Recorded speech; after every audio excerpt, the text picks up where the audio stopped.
Magandang umaga mga ka-agri. Ito na po pala yung pipino na bagong harvest natin. Ngayon po, mag-juice po tayo mga ka-agri.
Mga ka-agri, ito na po pala yung unang harvest natin sa ating mga pipino.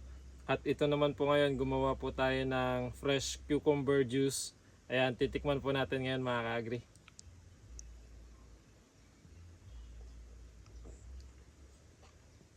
Sarap mga ka-agri.